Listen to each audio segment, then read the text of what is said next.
अस्सलामुअलैकुम वरहमतुल्लाहि वबरकातुहू। नहमदुहु व नुसल्ली अला रसूलिल करीम, अम्मा बाद, फ़अऊज़ु बिल्लाहि मिनश शैतानिर रजीम। बिस्मिल्लाहिर्रहमानिर्रहीम। रब्बि इश्रह ली सदरी व यस्सिर ली अमरी वहलुल उक़दतम मिन लिसानी यफ़क़हू क़ौली रब्बि ज़िदनी इल्मा। आमीन। आज हम ज़कात के मसाइल में टॉपिक नंबर ज़कात लेने और देने के आदाब के बारे में पढ़ेंगे। ठीक है। ज़कात इसमें अहादीस और कुरान मजीद की आयत से भी आपको वाज़ह किया जाएगा। मसला 35, ज़कात का माल लेने वाले के लिए खैर और बरकत की दुआ करनी चाहिए। ठीक है। ज़कात का माल लेने वाले के लिए, ठीक है, जो आपको ज़कात देता है।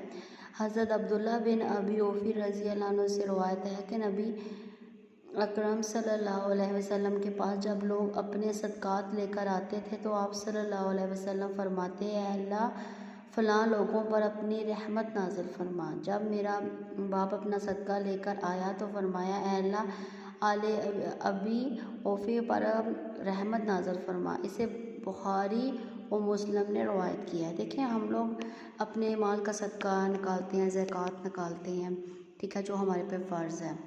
तो अब देखें, अक्सर दुनियावी मामलात में देखें तो वालदैन औलाद वालदैन से कहती है कि तो आपका फ़र्ज़ था हमारी तरबियत करना या हमारी तालीम पे लगाना, आपने कोई एहसान नहीं किया। और अगर औलाद अपने पेरेंट्स जो बुढ़ापे में जाते हैं उनको संभालते हैं, उनकी खिदमत करते हैं, तो वालदैन भी ये शो करवाते हैं कि तुमने एहसान नहीं हमारे सर पे किया, तुम्हारा ये फ़र्ज़ है कि तुम अपनी तनख्वाह ला के बाप के हाथ में रखो, माँ बाप का खिदमत करो, तुम्हें एहसान नहीं कर रहे। ठीक है। हम हर रिश्ता एक दूसरे को जता देता है एक टाइम आने पे। तो अब यहाँ पर देखें, अब हम ज़कात दे रहे हैं, हम कोई एहसान तो नहीं कर रहे, हम पे ये फ़र्ज़ है, हमने इतना हमारे पास क्वांटिटी में माल है, इतना सोना है, इतना चांदी है, तो हमने देना है उस पे सदका। लेकिन क्या अल्लाह ताला हम पर अपना रहमत, अपना फ़ज़ल फरमा रहे हैं, अपनी रहमतें हम पे निछावर कर रहे हैं कि हम वो देते हैं तो उसके लिए एक तो वो रहमत का वसीला बन रहा है, पीछे हमने पढ़ा है अल्लाह की खुशनुदी, अल्लाह की रज़ा का वसीला, दूसरा उसकी खैर व बरकत की दुआ की जा रही है।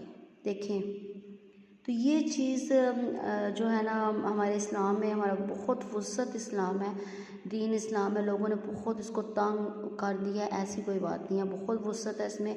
हम एक नेकी करते हैं, ज़रा सा हम काम करते हैं, हमें उसमें 10 नेकियों जितना सवाब मिलता है, तो हमें मतलब बहुत प्रॉफिट के साथ बिगर प्रॉफिट हमें मिलता है। हालांकि अल्लाह की ज़ात भी कहे कि आप एहसान तो नहीं कर रहे, आपको मैंने नवाजा हुआ दौलत से, सोना चांदी से, तो आप ज़कात दे रहे हो, ये कोई आपका नहीं है एहसान।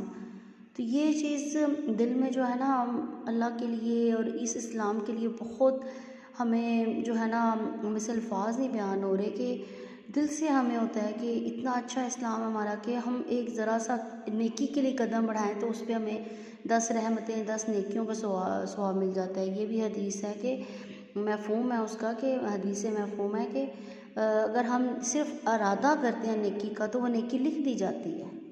सिर्फ़ इरादा करते, मैं नियत कर रही हूँ कि मैंने सुबह फजर की नमाज़ पढ़नी है, तो वो मेरी नेकी लिख दी गई है। हालांकि मैंने सिर्फ अभी इरादा किया है, नियत किया है, और सुबह मेरी आँख नहीं खुली, मैं फजर की नमाज़ नहीं पढ़ सकी, तो वो मेरी नेकी लिख दी गई है। अब सिर्फ इरादा करने पे हमारी लिख दी गई है। और इसके उल्ट बुराई के बारे में कि हम अगर उसका इरादा करते हैं तो नहीं लिखी जाती वो, जब तक हम वो बुराई कर ना लें तब तक वो लिखी नहीं जाती। जब हम वो उस बुराई पे इरादा करते हैं वो नहीं लिखी जाती, जब हम उस बुराई पे अमल कर लेते हैं, वो बुराई कर देते हैं, फिर वो लिखी जाती है, वो भी एक बुराई। अभी हमने सिर्फ नेकी का इरादा किया, हमने नेकी नहीं अदा की, तो नेकी हमारी लिख दी गई है। लेकिन अगर हमने वो नेकी कर दिया तो हमें उसका 10 गुना ज़्यादा सवाब मिलता है। सिर्फ एक नेकी का 10 नेकियों के बराबर सवाब है। तो ये चीज़ जो है ना, वो बहुत हमारे जहन खोलती है और हम लोग खुश होते हैं, अल्हम्दुलिल्लाह अल्हम्दुलिल्लाह मुसलमान, और हमें इतना अच्छा दीन मिला है कि जिस पर अमल करने से हमारे अपने ही हक़ में हमारी बेहतरी होती है। लेकिन इसके साथ साथ अल्लाह ताला की रज़ा, इस दुनिया और आखिरत दोनों की जो है वो भलाइयाँ हमें मिलती हैं। सुभान अल्लाह।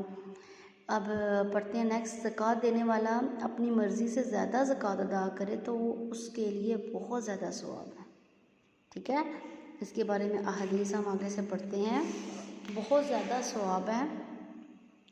हज़रत अबी बिन काब रज़ी अल्लाह अन्हु कहते हैं कि मुझे नबी अकरम सल्लल्लाहु अलैहि वसल्लम ने सदका वसूल करने के लिए भेजा। मैं एक आदमी के पास पहुंचा, उसने मेरे सामने अपना माल पेश कर दिया। इसका माल बस इतना ही था कि इस शख्स को 1 साल की ऊँटनी अदा करनी थी। मैंने इसे कहा 1 साल की बच्ची दे दो। इसने कहा वो ना दूध देने वाली है और ना सवारी के काबिल है, लिहाजा ये मेरी ऊँटनी है, जवान और मोटी ताज़ी, ये ले लीजिए। मैंने कहा कि मैंने नबी अकरम सल्लल्लाहु अलैहि वसल्लम के हुक्म के बगैर इसे नहीं ले सकता। हाँ, अलबत्ता नबी अकरम सल्लल्लाहु अलैहि वसल्लम तुम्हारे करीब ही मदीना मरवा में तशरीफ़ फरमा है। अगर आप पसंद करें तो इनकी खिदमत में अपनी ऊँटनी पेश कर दो जो मेरे सामने पेश किया। अगर आप सल्लल्लाहु अलैहि वसल्लम ने तुझसे कबूल फरमा ली तो मैं भी इसे कबूल कर लूँ, लेकिन अगर आप सल्लल्लाहु अलैहि वसल्लम ने कबूल ना फरमाई तो मैं भी इसे कबूल नहीं करूँ। लिहाजा वो तैयार हो गया और मेरे साथ रवाना हुआ। ऊँटनी भी अपने हमरा ले ली। हम जब नबी अकरम सल्लल्लाहु अलैहि वसल्लम की खिदमत में हाज़िर हुए तो उसने कहा अल्लाह ताला के नबी सल्लल्लाहु अलैहि वसल्लम, आप सल्लल्लाहु अलैहि वसल्लम का तहसीलदार मेरे पास सदका वसूल करने आया और अल्लाह की कसम ये पहला मौका है कि आप सल्लल्लाहु अलैहि वसल्लम का कासत मेरे पास सदका लेने के लिए आया है। मैंने अपना माल इन साहब के सामने पेश किया तो उन्होंने कहा कि 1 साल की बच्ची दे दो, हालांकि वो दूध दे सकती है ना ही सवारी के काबिल है। मैंने ये ऊँटनी जवान मोटी ताज़ी है, ले लीजिए, लेकिन उन्होंने इनकार कर दिया। अब मैं इसे यानी ऊँटनी को लेकर आप सल्लम की खिदमत में हाज़िर हुआ कि इसे ले लीजिए। आप सल्लम ने फरमाया तुम पर वाजिब तो इतना ही था, लेकिन अगर खुशी से नेकी करोगे तो अल्लाह तुम्हें इसका अजर देगा और हम इसको कबूल कर लेंगे। इसने कहा ये ऊँटनी मौजूद है, इसे ले लीजिए। चुनांचे आप सल्लम ने इसे लेने का हुक्म फरमाया और इसके माल में बरकत की दुआ फरमाई। इसे अबू दाऊद ने रवायत किया। जैसे जितनी भी अहादीस हैं मैं आपके साथ शेयर कर रही हूँ तो उसके साथ रेफरेंस दिया हुआ है, ठीक है। ये ज़कात के मसाइल की बुक है जो वाक़ई मुस्सलात व ज़कात की है और इसको जो है वो इसकी ये देखें मोहम्मद इकबाल गिलानी, ठीक है, ये उनकी बुक है और इसके साथ साथ रेफरेंस जो है वो दिया गया है। इसमें ये बिल्कुल नहीं है कि आपको बगैर रेफरेंस के दिया जाए, तो हर जो हदीस है वो ऑथेंटिक है। सुबहान अल्लाह, तब के लोगों में भी वुसअत थी, दिमागों में, जहनों में थी। आजकल हमारे वो ईमान नहीं रहे, वो हमारी चीज़ें नहीं रही। अल्लाह ताला हम सब के ईमान को ताज़ा रखे और हम सब को हक़ के साथ मुस्तकीम के रास्ते पे चलाए, आमीन। सुबहान रब्बिका रब्बिल इज़्ज़ति अम्मा यसिफ़ून वस्सलामु अलल मुरसलीन वल्हम्दुलिल्लाहि रब्बिल आलमीन। अस्सलामु अलैकुम व रहमतुल्लाहि व बरकातुहू।